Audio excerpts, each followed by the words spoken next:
Hi folks, Randy here again at White Barn Restorations with our current project. This is a 1966 Dodge Charger.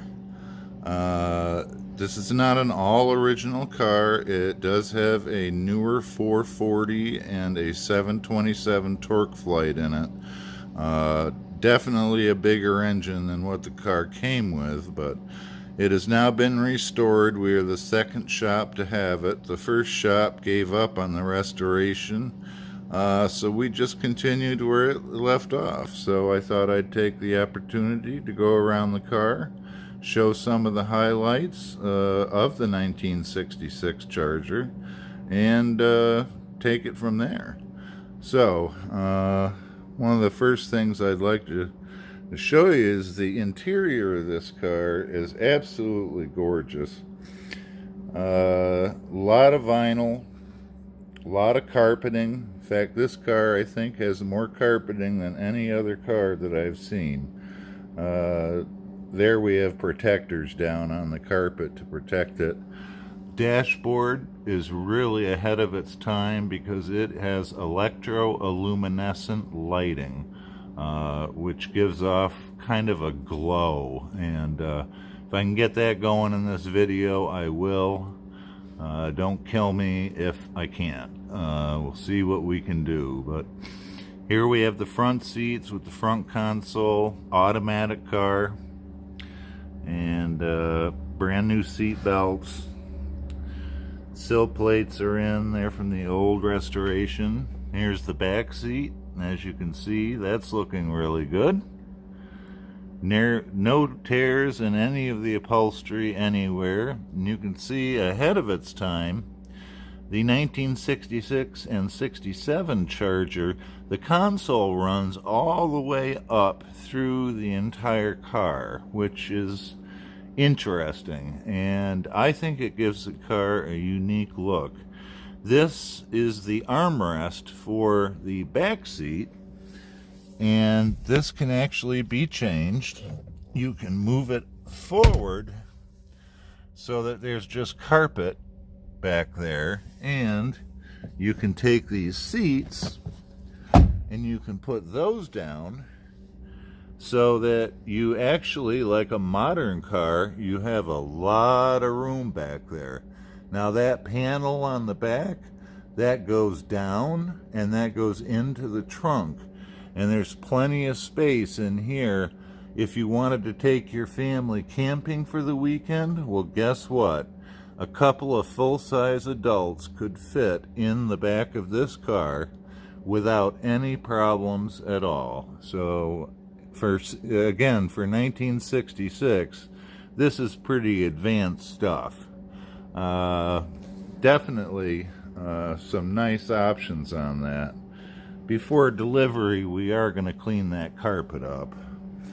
But there's the Charger emblem. Just take a look at these hubcaps.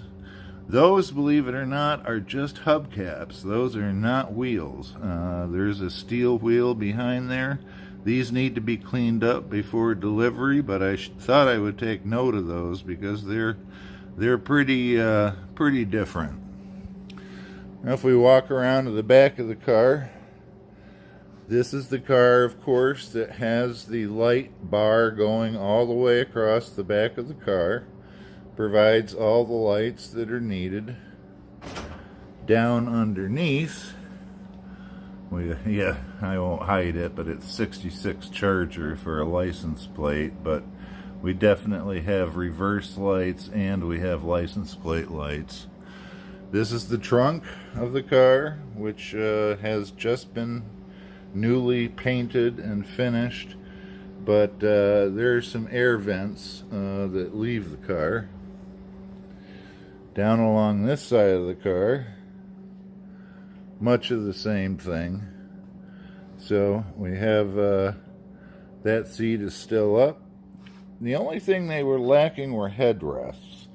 I guess in order, or what I've been told, to get a headrest in a 66 or 67 Charger, That was a very special order item only. So if you wanted that in your Charger, you had to order it very specially from the dealership, and most people opted not for it. But there are some around that do exist, and they are quite valuable because they are very, very rare. So we'll move on and upwards to where we're doing some engine work. We're working on getting her started, getting her out of here. Of course, our restoration involved putting in an all-new wiring harness in the car, and the engine wiring harness was made to order with the ECM electronic ignition hookup already installed. So that was an easy harness to run through the engine, run to the distributor, coil, capacitor, whatnot. This is a 440 engine again, so it is a beast. This car originally came with air conditioning, and all the stuff in the car still has the controls for the air conditioning. The current owner is opting to not put it in at this point, but we have left everything in place so that if he wants to in the future, he can switch it over and use it with air conditioning. As you can see here in front of the radiator, there is I always get that screwed up, a condenser core or evaporator. I think that's the condenser. So he would have to add a few things, accumulator lines, whatnot, but most of the system is there. The system is in the car, in the firewall, in the vent work, so he wouldn't have too much trouble with it. We're just working right now with the battery. We're getting the car started, and right now we have 1.47 volts on the battery, and that should be enough to turn this beast over. This is also the car that has the flip over headlights, as you can see. They are very interesting because they take a lot of work, and to get into adjustment, these work actually perfectly, as they should. So I'm a fan of them so far. But when they don't run right, they don't run right. So hopefully we can see here that they're going to run right. So I'm going to try to give a little juice to the situation here. Well, nice to hold a camera in one hand and try to work with the other. That's always interesting. Anywho, to finish this video out, I wanted to show you, here's our light, we have electricity. Wanted to show you the electroluminescence. See that right there? That's that blue, God, looks like iridescent lighting, and that's way ahead of its time for a car of this age. It uses a 200 volt transformer in the dashboard to create that luminescent effect. When you turn the lights off, of course, that goes out. Turn the lights off, and then we turn the lights on. I'll run around here, and you can see the headlights work as they should. Looks like we do have one headlight out still that we need to replace. I think we're going to get that from the auto store this afternoon. Now, if I come in here and I turn the lights off, you will see that they both close up nicely. There you go. So that is our little tour of the 1966 Dodge Charger Excuse me.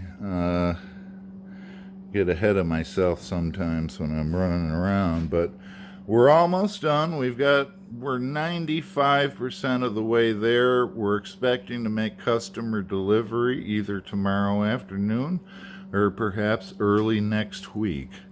But we just had a brand new windshield installed. Keep in mind on these cars, with the windshield installed, you cannot remove the dashboard. Again, I'm going to repeat that again.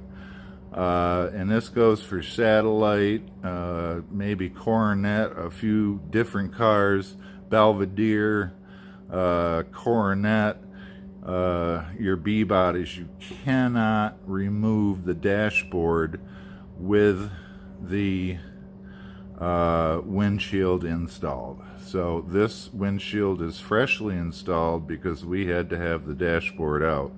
But if you like what you see and you'd like to see some more of these videos coming out of our shop, please give us a like and subscribe to the channel. Again, this is White Barn Restorations up in Sherburne, New York, and my name is Randy. I'm one of the mechanics in the shop, and I can also be handy with a camera. So that's it. Thanks a lot. Appreciate the watch, and like and subscribe. Thank you. Please give us a thumbs up, and please subscribe to the channel. We have more projects coming. Thank you.